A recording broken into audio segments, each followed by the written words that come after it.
us know who you are, where you're from, why you care about secular issues. We are a nonprofit organization focused on protecting the Constitution and the separation of church and state now for over a decade. And we have great programming like today. This includes, though, not only our Friday updates from all kinds of amazing speakers, but we also have live events too, all over the valley. It turns out in June, I decided to spread myself incredibly thin and drive my car all over the state. So I will be in Tucson this Saturday, speaking to, there's a couple of groups that I'm speaking to. I know that one of them is, I think it's Jews for Secular Democracy.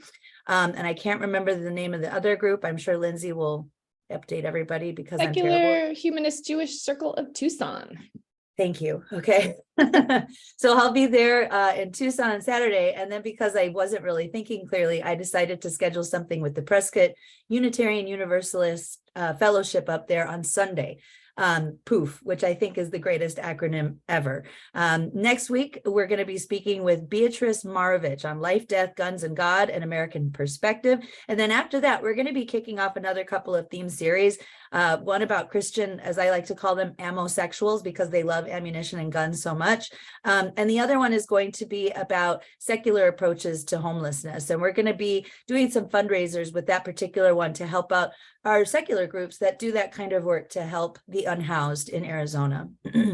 So I hope that everybody's going to support Secular AZ. You can go to secularaz.org, become a recurring donor to support our work at the legislature, at school boards, our action alerts. We also have started a Substack that I'm really enjoying writing. I just went to the Peoria Unified School District board meeting last night, and we just published our latest edition of our Substack, and boy, it was a doozy.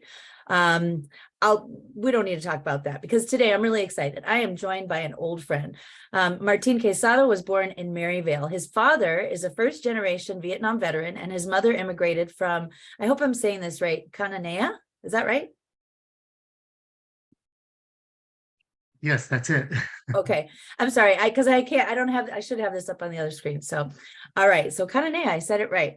That upbringing gave Martín firsthand experience with the struggles of working class immigrant families and the difficulties they faced. Speaking of Peoria Unified, he attended public schools in the Peoria Unified School District and earned degrees from Glendale Community College. That's where I took my first community college class in Arizona, ASU and ASU's Sandra Day O'Connor College of Law. He entered the political world as a research analyst for the Democratic caucus of the state Senate and House of Representatives. Then he went on to get a law degree. He serves on Pendergrast Elementary School District Governing Board, and in the past has been a state representative, a state senator for, was it for LD 29, Martín? Is that right? Yeah. Yes. And he also had a bid last cycle in 2022 for Arizona state treasurer. Unfortunately, Kimberly Yee is still in that position, but I know that Martín would have been fantastic at it because his heart and his moral compass is facing the right direction. So is there anything about your bio that I missed today, Martín? Only that up until recently, I also served as the director of the Arizona Registrar of Contractors. Oh boy, you know what? Let's just go ahead. You know, I had some other questions. Yeah, I had other questions that I was thinking about asking first, but you know, so can we just talk about these kangaroo court Senate confirmation hearings, and maybe even talk a little bit for those of us who don't quite understand, because here you were appointed to this position. Not everybody has to have Senate confirmation. So maybe you could just give an overview of like how that process works, how people can get appointed, have a job for several months, and then have the kind of, you know, rug ripped right out from underneath them. So go ahead and explain that to folks. Right. So serving as a director of a state agency, the governor is able to appoint these individuals to these positions, these director positions. And there are 30-something different state agencies, and most of them require by law Senate confirmation, which means that the state Senate has to approve of those nominations. The only ones that do not require it are if they are in state statute that says that they do not require it, or if they were still serving in that role from the previous administration. So there's a couple of directors who were appointed and approved by the Senate before under the Ducey administration that was kept on. They didn't need to go through that process again. But everyone else does, and that's the majority of those directors. I was one of them, and so I went through a committee process. The committee voted to reject me, and the governor asked me to withdraw my name, and so I did just a couple of weeks ago now. I caught a little bit about that committee hearing. I watched some of them, and some of them are just it's really embarrassing, the behavior of the folks who are sitting at that dais oftentimes. And I mean, and that's just normal standard operating procedure, that it's embarrassing, lack of decorum, drilling people as if they're in some kind of like military court tribunal or something like that. It's out of a movie sometimes, and it's a bad B movie that like none of us want to watch.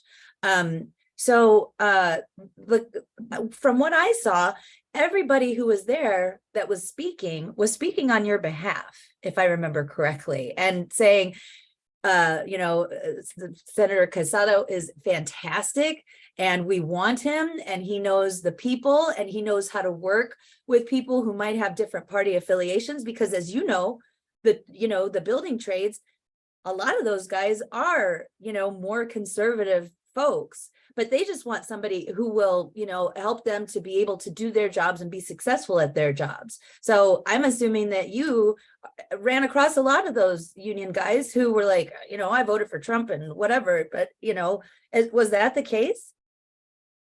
Yeah, absolutely. I mean, I think one of the nice things about this agency was that there's not a lot of politics involved in the work of that office. And so, we weren't there, the people that work there and myself as their leader, we weren't trying to advance a political agenda. We were just looking to provide a service and to allow people to work. And a lot of our constituency was conservative Republicans, but when they were interacting with our office, as long as we were providing a good service, which is what I wanted to do, they were happy. And so at that hearing, yes, every single speaker that was there, except for one, was speaking in support. And all of those speakers that were supportive of my nomination, they were stakeholders. They were industry leaders, people I had worked with during my time serving in that role. So they were the actual constituents. They were the actual stakeholders that the agency works with. And so if anyone was going to say that I was doing a good job, it was them. And that's exactly what they said, was that I was doing a fantastic job. And in fact, the work in that office had improved since the last director had been there. And so I was really proud of that fact, and they pretty much ignored it. Yeah, it's really disappointing. And interestingly enough, well, I mean, I think that Kathy Sigmund was going to be appointed to a certain role. I don't remember the specific role. I don't even think she had a hearing. She withdrew her, nomination or, whatever, before it all happened. And then interestingly enough, in the next week or two, Ryan Thornell, who is the director of Department of Corrections, I believe, I think it was unanimous. So what's the secret sauce? Because Ryan Thornell actually approaches incarceration with a lot of compassion, and the idea that we are going to provide services to residents, because he even changed the name from inmates to residents. So what separates him from you? Because he seems like a guy that has kind of maybe more democratic values. So what do you think it is? Is it a personal vendetta against you? I think that was the big fear that I had heard from the governor's office from day one, was that there was going to be a personal vendetta against me because of my background as a state senator, because of my background as an outspoken senator, my background as a progressive senator. And I took some difficult stances on some highly controversial issues, and I wasn't quiet about it. I wasn't one of those legislators that just voted and kept quiet. I got up and I debated, and I feel like I made a lot of them look foolish in those debates, and they didn't like that. They didn't like that. So as a result of that, there was a lot of ammunition that they had, and I hate to use that term, but ammunition against me that they could have used. They could have picked any controversial issue and hammered me on that because of my votes or my debates or my speeches or my tweets that I put out, my social media commentary that I put out. And they did. That's exactly what they did. They picked the most controversial issues. They spun those issues. They tried to spin them in a way that didn't reflect the kind of person that I am or what I represent.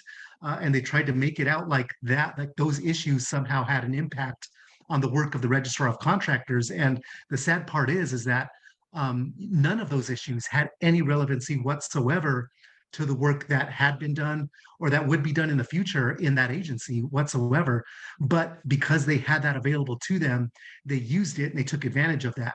For directors and for nominees like Mr. Thornell, he didn't have that background. All he had was his body of work as a director in that agency or his past work in that type of a field. And in that work, all you can really debate is the work of corrections, the work of that. And they tried to do that. They tried to spin that against him with his stance on the death penalty. But he pretty much said he was willing to execute if the state wanted him to. He was willing to do that. So he kind of went along with their line of thinking there. But outside of that, he didn't give them any ammunition because he wasn't a public servant before that in the sense that I was as a political figure. He was only a public servant in the sense of being the director of an agency. And so they really didn't have a lot of ammunition to go after him on because of that.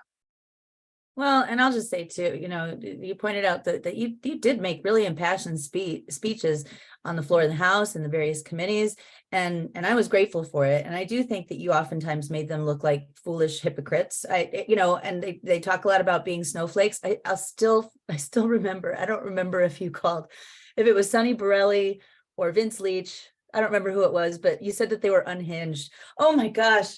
They lost their minds because you said that. And so let's just really acknowledge who the real snowflakes are here. So I just want to get that out of the way. So quick question. Let's see. How many more appointments then are we going to have to endure? Do you have any idea approximately how many there are going to be, how many more of these kangaroo court hearings we're going to see?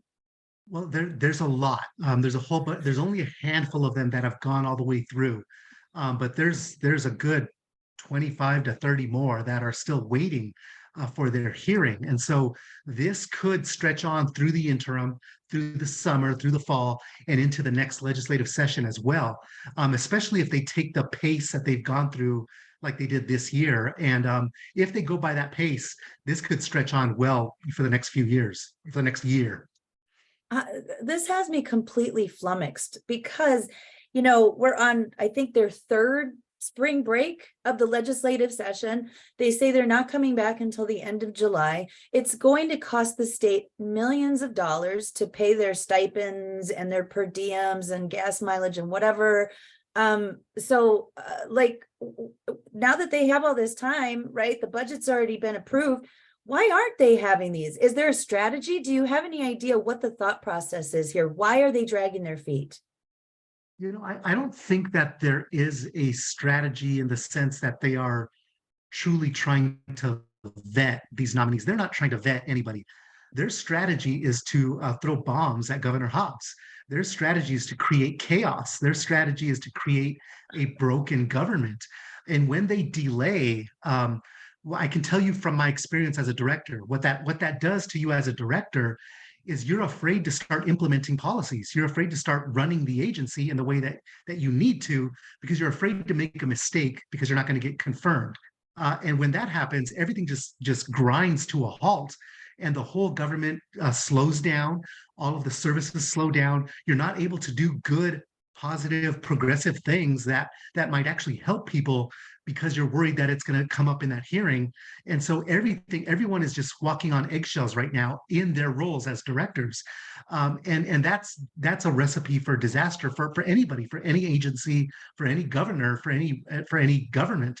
And that's what they're trying to create, is to create this chaos. And it's working. It really is like being in an abusive relationship, the whole walking on eggshells thing. So let me ask you, so what do you think about, first of all, you're no longer in the legislature. You're still having to deal with some of these knuckleheads, but what are your thoughts on the 2023 legislative session this year? It was, I keep saying each one is worse than the one before that, and that was certainly true this year. We're entering a very dangerous period, I think, historically, in the way that legislatures operate all across the nation, not just here in Arizona, but especially here in Arizona. The extremism that is taking place. Just this nomination process in and of itself is a truly radical process that in a lot of ways is insider baseball that the greater public doesn't focus on, doesn't realize or take knowledge of. But this process is truly radical in the sense that they're trying to break government. And they're doing that in all sorts of different ways. And rather than choosing to work with our governor, because we have a divided government now, they're choosing to fight her. And I think it's only going to continue to get worse because we've seen no signs of them choosing to work together yet.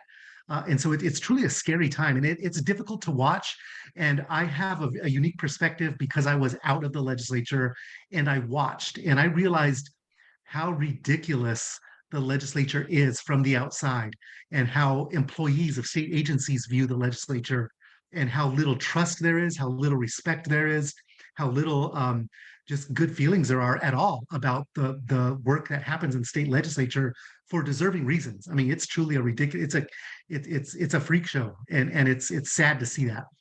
And like you said, those of us who are paying attention, it is insider baseball, but I really just wish that the average Arizonan would be required to watch just one committee hearing or one floor debate throughout the entire legislative session. And like, aside from maybe some of the, other, like the committees that aren't as sexy, but maybe if they watch the judiciary or education or elections, right? Oh my gosh, elections, because Wendy Rogers is the chair of the elections committee. If they just had to watch one, everybody would probably get out and knock doors and have house parties to tell their neighbors, you can't vote for this person. I was actually, I went to the new LD 29 way out in Surprise. I spoke to the group out there, and there is a gentleman there whose name I'm not going to be able to remember, who's running against Paul Gosar. And he said that he went to this rural meeting talking to a lot of farmers and ranchers and a lot of law enforcement. Oh, no, that's what it was. It was a law enforcement.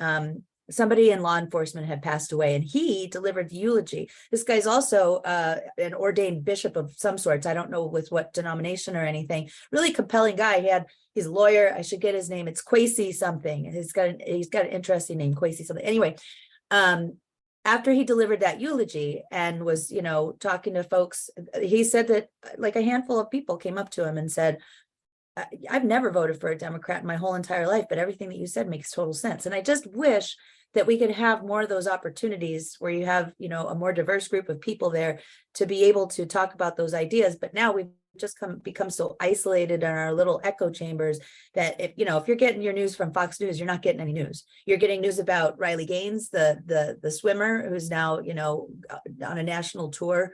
You're getting news about, Hunter Biden and his laptop, but you're not getting any news. Let's see. I'm going to take a look because I see there are some comments here.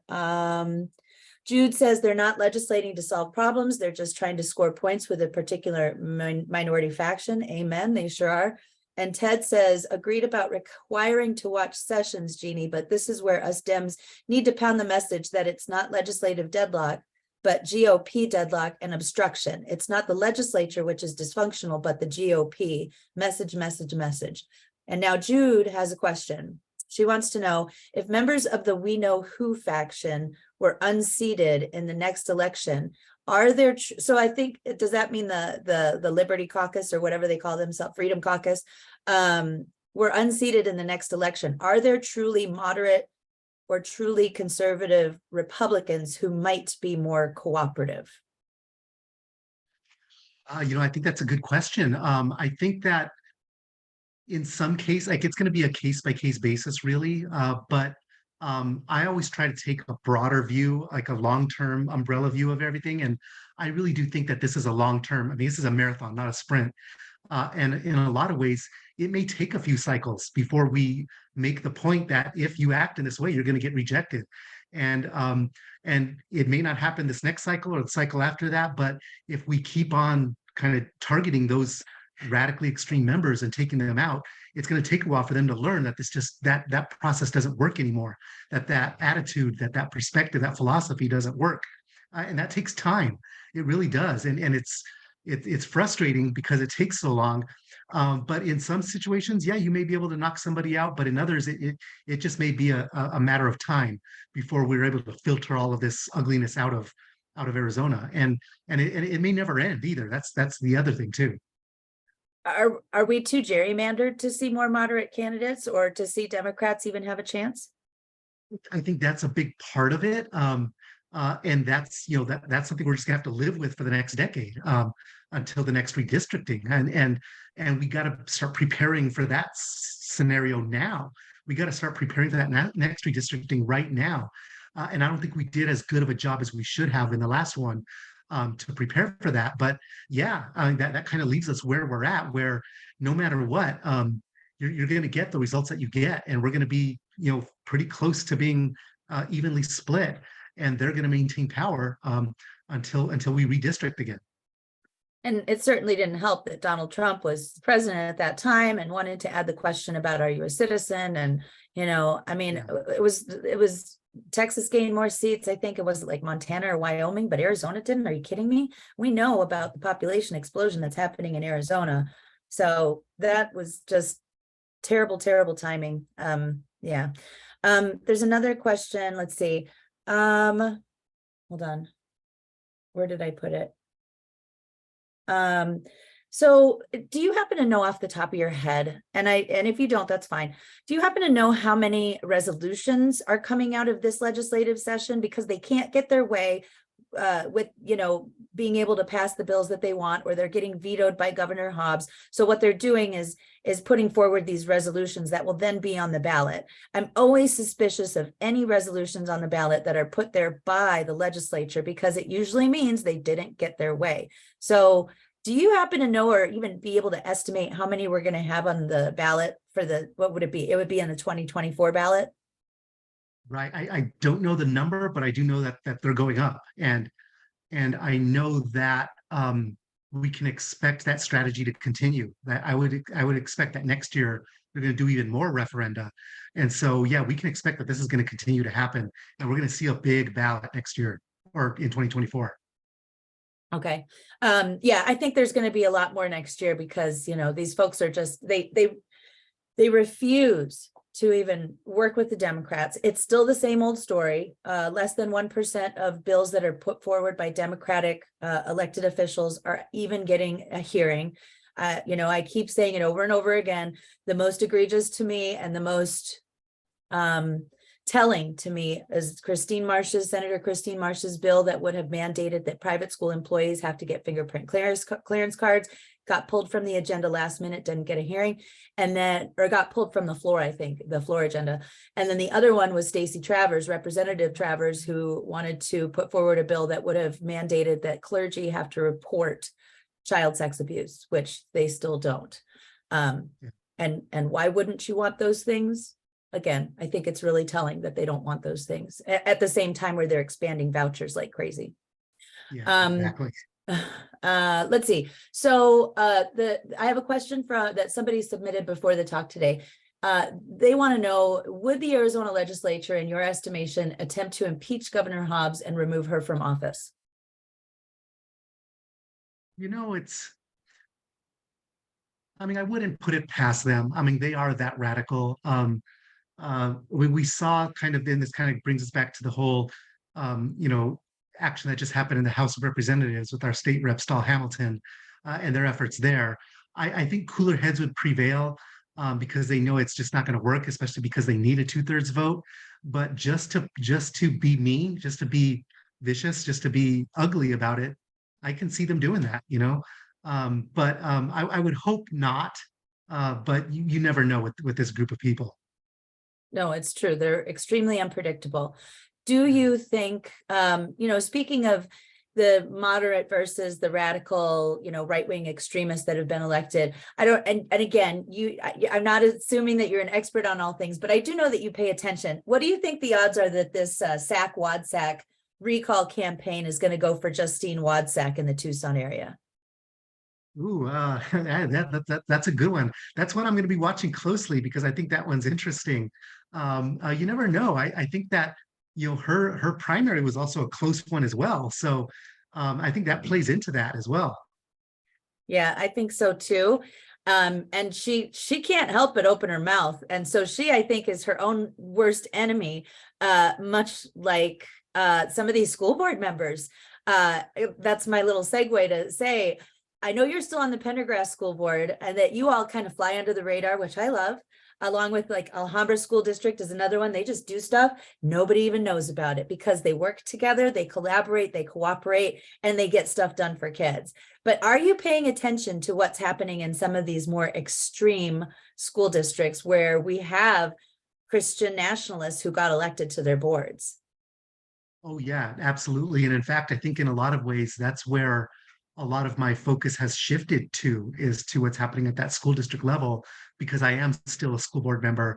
I am still involved in that governance, and I am often speaking with board members across the state about these issues, and watching kind of the work that you're doing to follow and to fight back against them. And yeah, this is an area of government that they have the extreme right wing has shifted their focus to, and they're running people for office, they're getting elected, they're putting them there on platforms that are political rather than just doing what's good for kids, and they're preparing them to run for higher office, which I think is even scarier.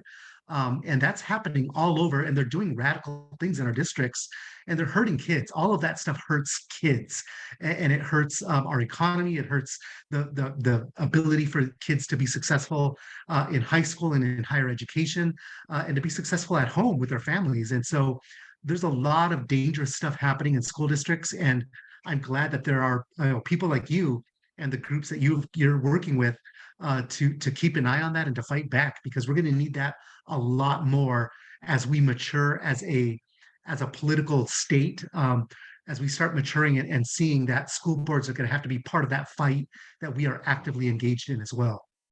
Yeah, definitely. And, these folks are also being supported by some really wealthy extremist groups like Turning Point USA. Alliance Defending Freedom took the Washington Elementary case, and that's got to be intimidating for any board member when you have this behemoth organization that was instrumental in passing the Ugandan law that criminalizes homosexuality, in some cases to, death, the death penalty for being gay. They're not going to stop. And so as a board member, it's easy for me to be on the outside and be like, oh, I would stand up to ADF, but I also don't know what it feels like to have ADF breathing down my neck.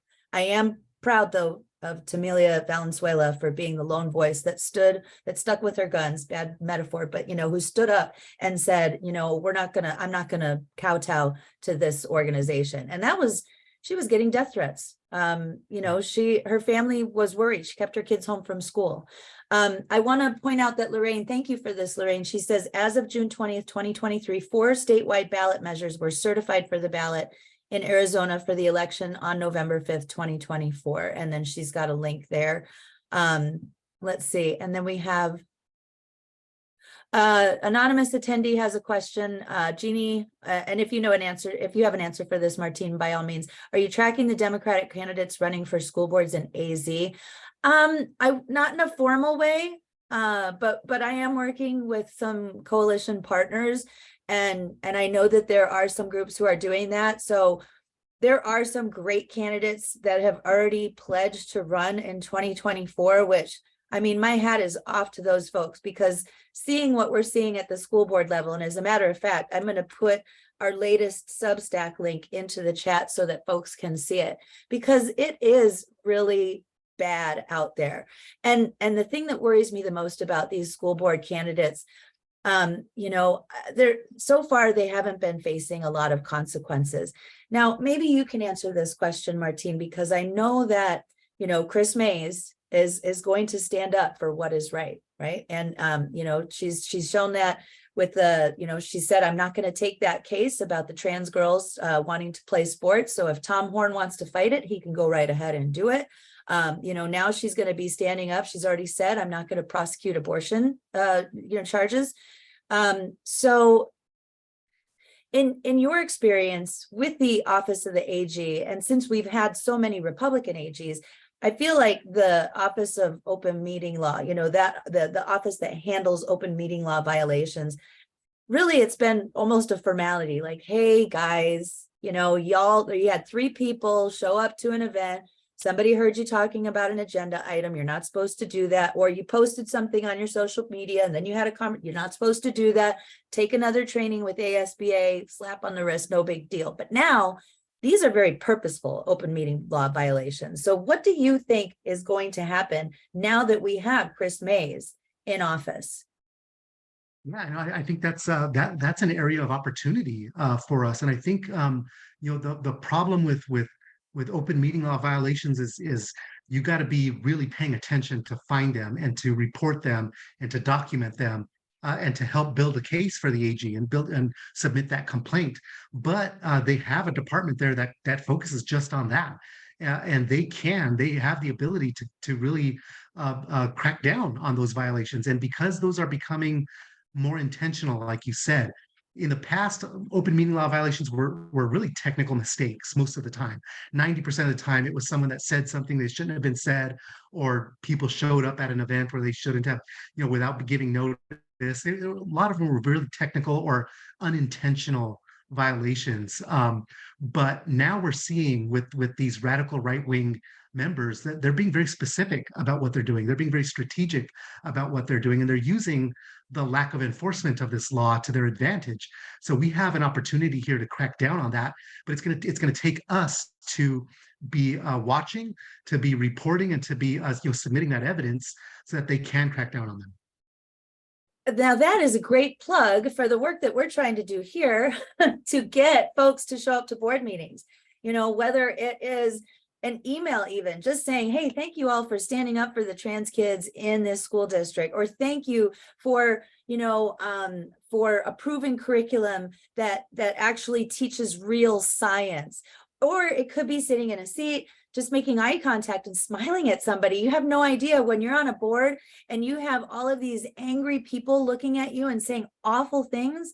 It's nice to just lock eyes with somebody. And then if you're really bold, get up there and speak and say what needs to be said, because, as I put in our last Substack, there's a board member in Peoria Unified District who called for the extermination of all non-Christians. She used scripture to do it. And when I pressed her on it, she said, well, it's not my word, it's God's word. These are the folks who are on our school boards. They are, I even started, this is what a sicko I am, because on the way to Peoria, I was listening to the comments that were happening in real time in Paradise Valley. And there were folks in Paradise Valley who were nitpicking over HVAC units and the cost of them. And it's like, you and I know, because we were board members, that is for the chief financial officer and the, facilities director to determine the cost. Like, I don't know what the system is like at one elementary school and another high school, but that's what this woman was talking about, was like, why is there a disparity? That's none of your business, lady. Stay in your lane. So is there any repercussion for those kinds of just like boardsmanship 101 things that aren't technically violations of open meeting law? What can we do about those? And that's why it's so important to elect more board members that think and believe like us, because there's really not. And the problem is, a lot of those members that are making those kinds of statements, they sit in the majority on their boards. So unless the rest of their board members hold them accountable by censuring them, by reprimanding them as a formal board action, there's not a lot that can be done outside of a recall, And so there's not a lot of discipline out there for board member misconduct. And that's a shame, because I think people can really take advantage of that. And unless the rest of the board is willing to stand up and take a stand, and that's difficult to do. It really is hard to do, but they have to do it. So you're saying so perhaps in a board where there's a 3-2 split on the side of like, let's just do what's right for kids instead of making absolutely everything that happens in this room political, that 3-2 majority, the 3 can vote to censure. And a censure would actually mean, look, you can't talk about this. I do agree. I'm watching these board meetings, and I was president of my board for 4 years. And it took me a minute to get there, but you have to have a strong gavel. You have to call out and it's not always enjoyable. And then especially when you've got the mobs there, like I'm seeing in Peoria and Paradise Valley and Scottsdale Unified, it's a little scary. Have you ever had to do that before with a fellow board mate? And to be honest, that's a real skill to develop, is learning how to control a meeting and run a meeting effectively. I've had problem board members on my board before, but we were able to work with him in a way that allowed him to have his say, but then shut him down really quickly if he overstepped a line. And again, like you said, you have to have a strong gavel. You have to know how to do it, know where to do it, and that's everything from, as a board president, arranging the seating of the board members and making sure they sit in a place where they're going to be the least offensive or the least obtrusive to the rest of the meeting. That means gaveling them down when you have to, and that means directing them in the way that they have to. Like, they're allowed to give their comments, as offensive as they may be, but directing them to ensure that they do it in a way that isn't crossing a line, and making sure that line is very clear so that everybody understands it. And that takes practice. It really does. It's a skill that you have to develop. And I think we as board members, we need better training on how to develop that skill of running that good meeting. Yeah. So if anybody at ASBA is listening, with an ASBA I've gotten some of the greatest trainings, workshops, etc., with both ASBA and NSBA, but we are entering into a new era of school board governance, and those problems have existed forever, but it's very different now. And so hopefully they will be able to be nimble and pivot and adjust and help those board members. There's a comment here from Jackie. Jackie says, I attend Vail school board meetings. Thank you for that, Jackie. They do not keep them archived. They recently had a study session about 301 funds that they have allowed to roll over for a few years. This most recent meeting, I wasn't able to attend in person. The person who live streamed the session played a YouTube video over the determination of the 301 funds, and played a YouTube video is all in caps. These funds are supposed to be for children with disabilities who need teachers to come to their homes. There's enough money in the fund to open some full-time positions up. Right now, they are telling teachers they can increase their pay by volunteering for these positions, a bonus of $200. So increasing pay and volunteering don't really go together, and $200 is not enough. Brandy Reese says, OMG, agreed. And then Jackie says it was state given funding for a specific purpose, but because it can legally be rolled over each year, they are waiting until they can funnel the funds somewhere else. And they said as much, but study sessions aren't allowed to be recorded. Now, I wonder, you don't need to read my, okay. She said, I don't need to read, but this is interesting to me because, there should be transparency. It's super easy for a school district to stream a meeting. And now most districts do it. They have a YouTube channel for it. And also study sessions should be recorded. Executive sessions can't be recorded. So if they do have executive sessions, those should not be recorded. They cannot be recorded, but study sessions definitely should be recorded and available for everybody because it affects everybody, every taxpayer in the community. So I'll jump in there on that too, real quick. But again, that's another thing where, good board members need to take control of that situation, because there's a lot of districts that don't stream at all, that don't provide videos, that are not very transparent in the way that they have their meetings. And my district was one of them, and I didn't even realize it.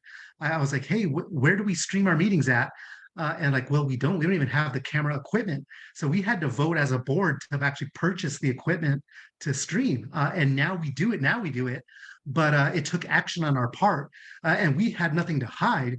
But it had just been something that because we have old facilities, we never set up the room to have cameras to stream, and so we just never did it. But there's a lot of districts that are very much like that. But yeah, every board meeting, every study session, they should all be or at least recorded, and they should all be streamed live as well. So follow up from Jackie, and then I'll get to your question, Deborah. But Jackie says, so what can just regular people, I guess, do to demand transparency from their district? And this is the woman who's saying that she's in Vail and goes to all the meetings. I think the first thing is put it on record. Go to the board meeting if you can, to the public hearing. Get up and make a comment and say, "Hey, I would love to be able to stay home and watch this online, or I can't be here because I work, or I've got kids, or I've got, whatever." There's all sorts of reasons why you can't show up in person. But say, "I expect you to stream," just like your neighboring district here does it. Your district to the north, your district to the east, your district to the south, they all do it. Why aren't you? And embarrass them. Let them know that they're failing in that respect. But you got to let them know, because nobody complained to us. It just happened. We just figured it out because one of us looked it up and said, "Hey, we don't stream anything." But yeah, you got to let them know. Okay, let me see. There's some more things coming in here. Can't help observing them. Oh, okay, so this is very nice. This is from John. He says, "Can't help observing that Martin's admirable, honest, and sincere persona and progressive views were doubtless nurtured during his challenging childhood. Meanwhile, the AZ Senate's opposition to critical race theory, etc., means that valuable lessons about racial prejudice and genocide cannot be taught to impressionable current students." So that's really more of a comment, but it's a very nice compliment too. Jim, a study session is when a board maybe wants to just study an issue and determine whether they want to do something about it. Like, I remember we had study sessions to tackle our strategic plan and really work out the kinks of our strategic plan and what our goals were for the district. We would have a study session about ethics, board ethics, so that we could all talk about how we want to behave in a board meeting and how we should behave. So it can be about just about any topic. You could request a study session about, like, hey, how do we accommodate for our kids with special needs? Last night at the Peoria meeting, actually, there was a woman there in a wheelchair, and she pointed out, hey, your lectern is not accessible. And in fact, neither is your ramp. It doesn't go up to code. And we talked a little bit outside the meeting, and she said she's just moved from, I believe, California, and she couldn't believe the things that are gotten away with here in Arizona with regards to ADA. Okay, good, Jackie. Okay, so now, Deborah, let's get to your question from the Q&A. She says, "Did you hear about the Pinal County Republican Party being fined huge amounts of money because they donated money to get school board candidates elected? The Pinal County Democrats were paying attention and brought official complaints. The Republicans also were taking advantage of having meetings without paying comparable fees as Democrats and other groups, and they were scrambling to fix the situation." Yes, I did hear about that from one of the chairs of one of the Democratic groups. And yes, the school districts were actually giving discounts when Republicans wanted to have their meetings. And when they looked at it, the Democrats were paying up here and the Republicans were paying down there. So yeah. All right. Now, is there another question? No. If anybody has any other questions, by all means, go ahead and put them in the chat.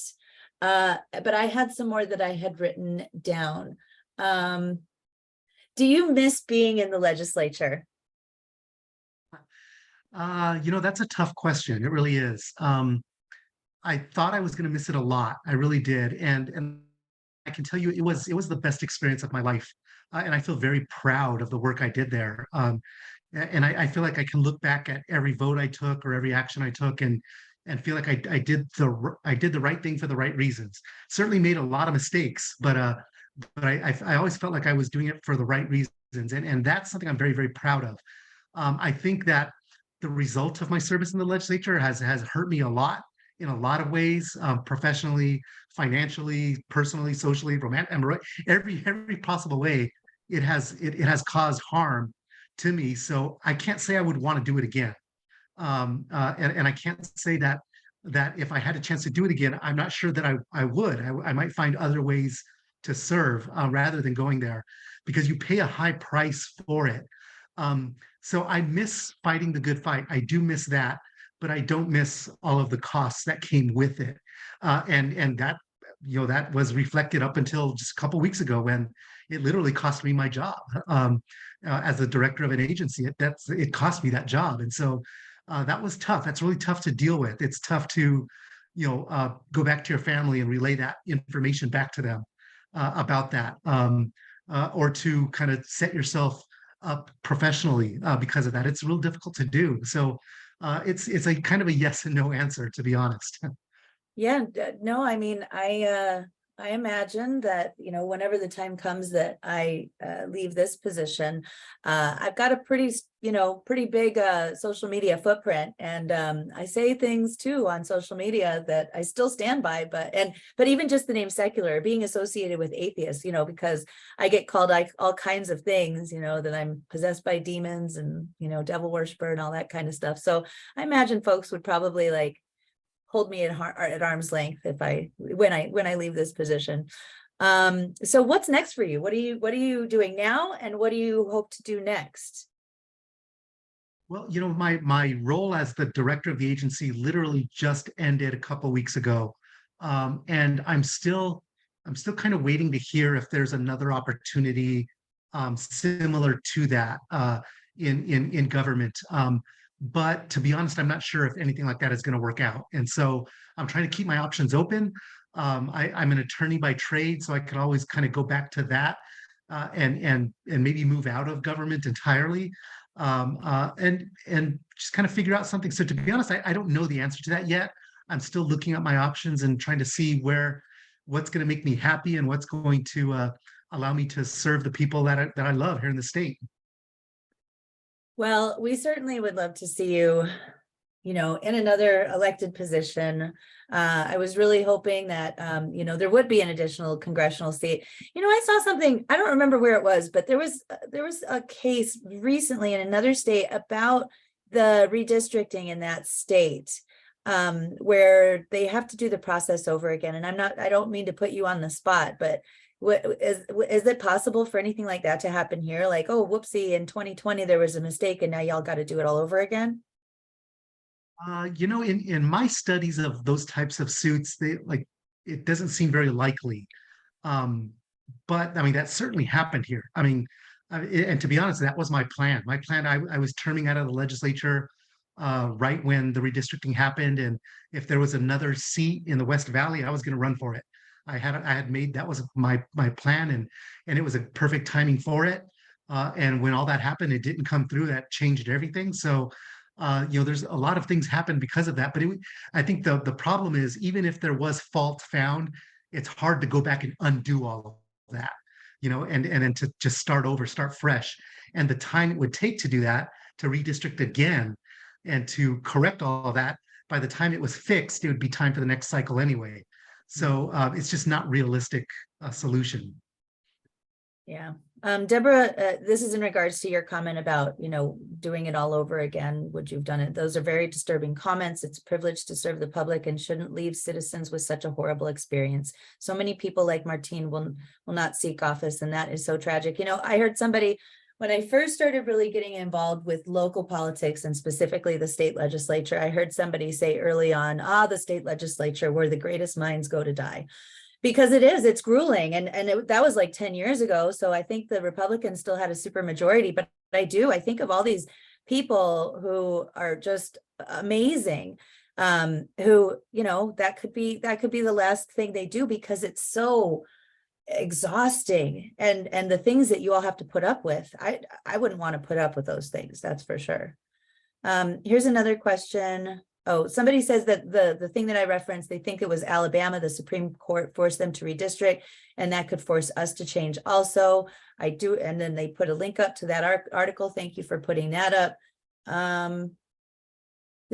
Thanks. This week's interchange was one of the best I've seen, so I appreciate that. That's really kind of you to say, Jay.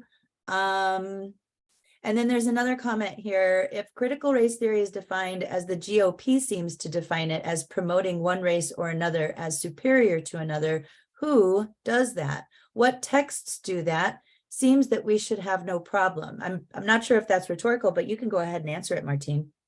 Yeah, the answer is there's no text that does that whatsoever.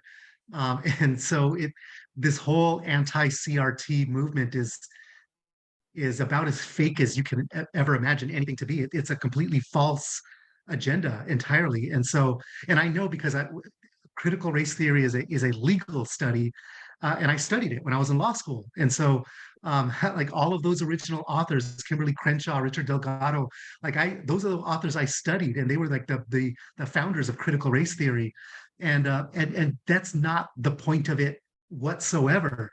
At all. And so what they do is they find little snippets and they take it completely out of context of the greater, and there's a lot of context there because race relations is a complicated issue. It just really is. And it involves all aspects of society, from finance to healthcare to education to history. And they take like little snippets of little statements and they twist them out of proportion and they make it seem like it's saying something else. And that's their agenda, that's their game plan. And so this anti-CRT thing is it's simply ridiculous. And yeah, the reality is that no texts do that, and we really should have no problem whatsoever. Completely agree with that. And from what I listened to with the Peoria or the Paradise Valley meeting last night, I haven't finished watching the whole thing. That's something to do after that. I might need a cocktail. I don't know, but it's not even 1 o'clock yet. So we'll see how that goes. But they were talking a lot about the thing that I found interesting. These people are clearly being fed a script. Here are your talking points. With almost every speaker that I listened to, they started with the override and bond. Then they went to social emotional learning. Then they went to comprehensive sex ed, and then they went to CRT. It was you could tell. So I don't know, is it Turning Point USA? Is it Moms for Liberty? Who, by the way, a Moms for Liberty group just this past week on a printed flyer quoted Adolf Hitler. And then another Moms for Liberty group actually posted something, the 14 words or whatever that thing is about, saving all the white children and white supremacy. Oh, good. Look, see, Lindsay's on top of it. She put the tweet in there, and it's from Jess Piper, who is one of these rural Democrats who continues to run in Missouri. Her Twitter feed is fire if you don't follow it.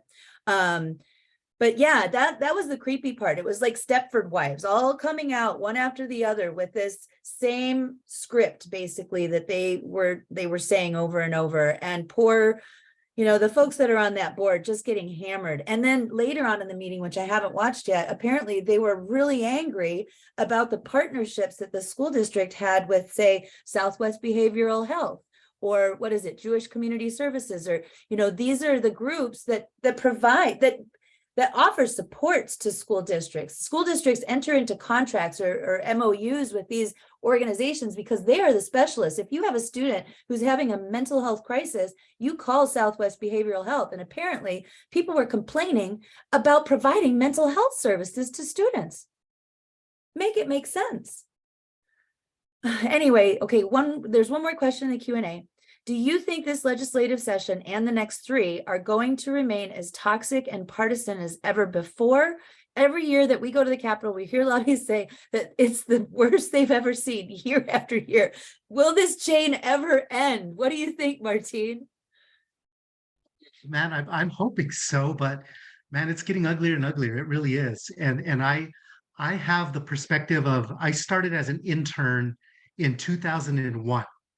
In the state Senate, and I worked there, and I worked as a staffer up until the end of 2005, took a little break to go to law school, but came back to the legislature in 2012, and I've been there ever since.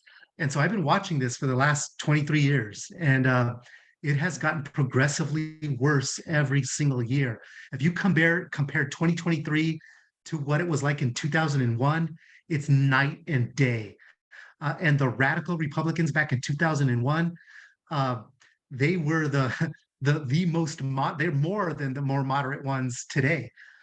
So it's gotten so radical and so crazy. It's scary what's going to happen next. And a lot of times I do believe it's going to get worse before it gets better.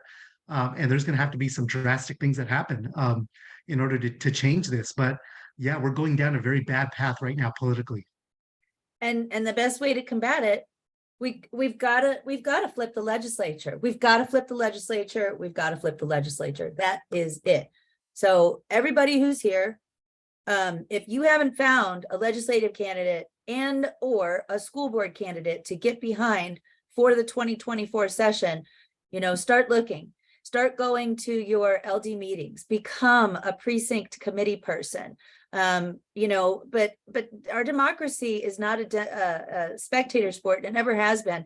And now more than ever, we need people to be engaged at every level of, and I'm going to just go ahead and say local government. I mean, yeah, it's important to get Kelly elected or Gallego elected or whoever elected, sure. But the real meat of it, the things that affect our everyday lives, are happening right in our own backyards. Oh, Brandy Reese, thank you for that. I just heard about that. And I want Jess Piper's number, by the way. So whoever's getting all these great speakers for SOS, I share. Okay. But Jess Piper, the rural Democrat with the Twitter feed, is coming to SOS AZ, and she put a link in there for us. So that's really exciting. And I'm really glad. So we are at 12:57, and I want to honor everybody's time here.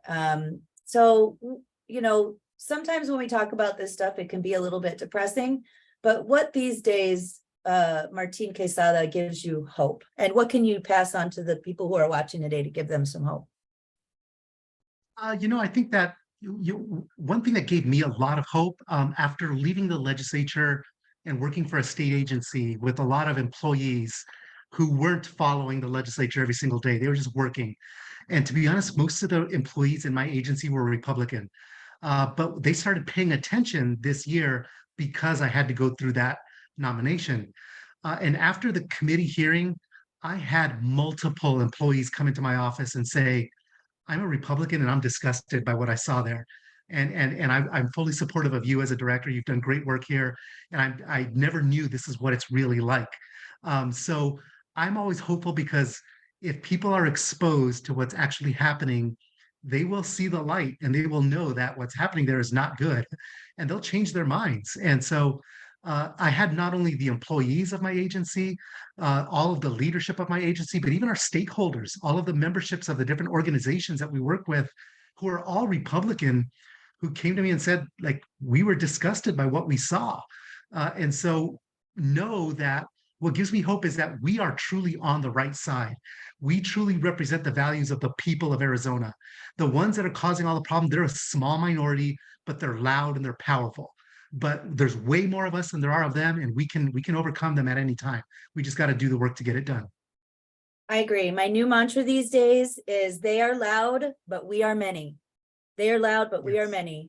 And having those kinds of one-on-one conversations is so important. So I did in the past put up the archive meetings. If you want to, maybe that's what you do for Thanksgiving this year. Put up a judiciary or a Senate elections hearing instead of football, and watch everybody's head explode, because that's maybe how we do this. So there's just some really great compliments in here I want to share. Thank you for these marvelous sessions and for your great work. Oh, thank you. And many thanks for everything to Martín. Thank you for your work, Martín. Those one-on-one conversations take time, but they are effective. And thanks to both, blah, blah, blah. Thank you. So I hope that everybody here has a wonderful weekend. If you are in Tucson, you can look on our events page. I'll be there. I'll be in Prescott next Tuesday. I'll be at the Blue Tuesday luncheon, so you can sign up for that as well. Martín, do you have any exciting plans for this weekend? I'm going to relax and try to take care of me for once after not doing that for the last 10 years. Good. Well, you certainly deserve it. So I hope everybody has a wonderful weekend. Thanks again, Martín, and we'll see you all next week. Bye, everybody. Guys.